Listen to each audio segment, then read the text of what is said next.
Despite my feelings at the time, I was not about to half-ass it.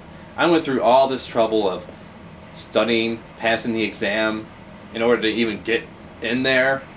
The thought of quitting within the first 2 weeks never crossed my mind. Oh, I might have quitted my mind about a dozen times, but I was not about to up and leave, wondering what might have been. Especially after all the shit I put into it already.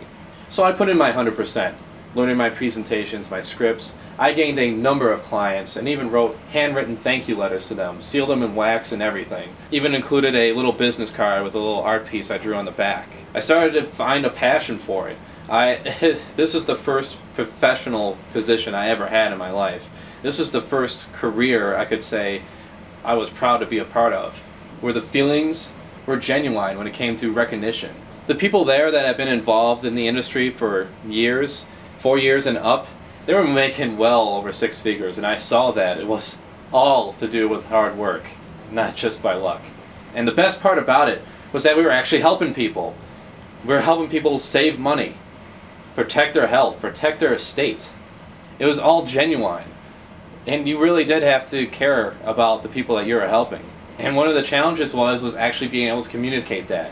You can be sincere and not be able to show it properly. So this was actually helping me to do just that. I saw the impact that we were having on people's lives firsthand, especially when I was with my manager and we got to meet some of the people who were with the company for over a year that were sold one of our insurance policies. And I just thought in my mind, if only people knew what we could do for them, they wouldn't hesitate to call us and get us over the house rather than us having to call them and trying to solicit an appointment in order to actually help them out in their retirement or soon to be retirement.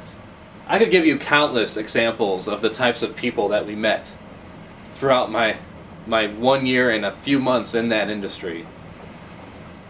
I've been in $1 million homes where the couple retired at age 50 and got to enjoy themselves. I also been in $1 single wide duplexes. I didn't think it was fucking possible, but those exist. Where the husband worked at Walmart for 60 fucking years. I kid you not. I'm not exaggerating at all. And so going through all this, I can say without a doubt that wealthy people who found a lot of success in their life, they did not obtain it by chance. Oh, it's not to say that people who are poor and not wealthy and less fortunate, that they're lazy. They're not. I can assure you that most of them are not lazy. But you also have to work hard, but you have to also work smarter too. I was always told that ambition is a sign of intelligence. And you really can't make a lot of money working at a sawmill and working at Walmart at midnights. You're busting your ass and breaking your back for fucking peanuts. 99% of the people that I met, what they have or didn't have was all based on the choices that they made throughout their life. Now keep in mind, this is all taking place in northern Michigan, where almost the entire population is white middle class. There are no disenfranchised minorities up there.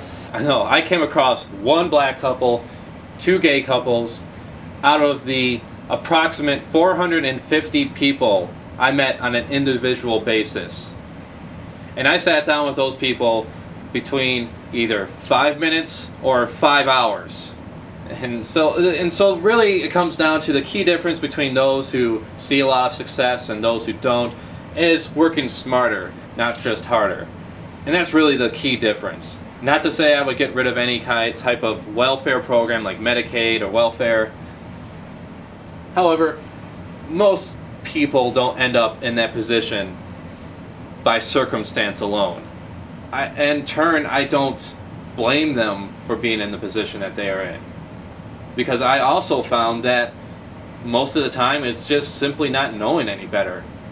I didn't know shit about investments or life insurance or how important it is to have good health insurance.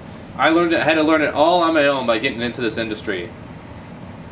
That it meant the difference between me having a house and retiring with the abilities to do the things that I want to do, as opposed to living in some assisted living facility because I couldn't afford to live anywhere else.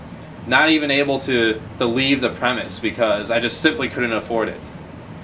So on top of meeting all kinds of different people from all kinds of different backgrounds, whether it's farming or a factory worker, an investor, even other insurance agents, I worked for some of the best people you could have ever hoped to meet and work with.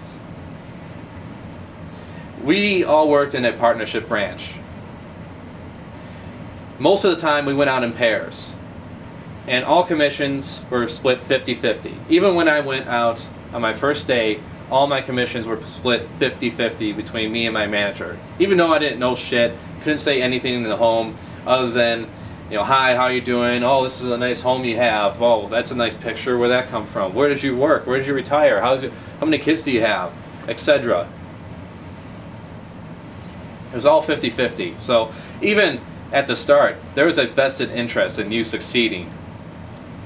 And it all works out in the end because eventually you work your way up to manager very quickly, depending on how well you perform, and you can take on your own agents if you so choose to. And when they make sales, you make more money. And everyone makes money, everyone's happy. And everyone's held accountable. And everyone has to have responsibility for their own decision, their own business. It would go like this. Oh, why aren't you making any sales? What are you doing? What can you control in order to get more sales? And it never came down to luck or the weather's bad or I just keep getting angry people. No, it was always something that the individual was doing. Was it easy? Was it ever easy? Fuck no. Not at the beginning, at least. I never struggled so much in my life. I started with less than nothing, and so right off the bat, we were both at a disadvantage. But at the same time, you know what happened? More things were possible because of it. All of a sudden, it dawned on me, all the things that I hoped to do, that I might be able to do, actually seemed possible now. Those dreams I had became goals for me to turn into achievements. The discipline, the focus that I always wanted and needed, something that I only thought I could find in the military, I found it here. And really the first big struggle that I had was waiting for my damn commissions to pay out. Sometimes they took between 1 to 6 weeks, depending on the product that you sold. Certain products are worth more money, but it doesn't make a difference when you have to wait 4 weeks of no pay. So you better sell, and you better sell a lot. Oh, we had a choice to take $250 a week. How the catch was, you negate the commissions that you're waiting to pay out. This was only a choice you had for the first 2 months. After the 2 months, it's not that you were out on your own, good luck. You still had all the support in the world. However, you were expected to be a little more self-sufficient. How can you disagree with that? So in order to give me some time so my commissions could actually pay out, so I can actually get more money rather than taking the $250 stipend, I had to negotiate rent. I had to borrow money from people that believed in me and wanted to see me succeed. And so yes, I got more money, even though a lot of it went back to paying bills or keeping food on the table. I was actually making a little more headway in the long run. And when I started, me and my fiance, we were living in the basement of his stepbrother's house. There was this one big, vast open space, 1 bedroom, 1 little office area, and a bathroom. The basement was kept at a brisk 55 degrees at all times. Didn't matter if it was winter. Because, guess what? Propane is fucking expensive. And trying to heat a basement with drafty windows is not going to happen. I remember I did not want to leave the shower because it was so fucking cold in that damn basement. Me and my fiance, when I got home from work, we would huddle together under blankets in order to keep warm because it would get so fucking cold down there. And it didn't help that we had problems with privacy, the landlord inviting people over that would come down without knocking or asking permission. I had people over and that became a problem, having people over to come visit. Apparently I wasn't allowed to do that even though I'm paying to fucking live there. So we had all those issues. And really, getting out of that situation wouldn't have been possible working for fucking Mr. Walmart and the sawmill. But without me making any effort, us moving out of that place would not have been possible. We managed to move all our stuff and secure a place out in Cadillac, Michigan.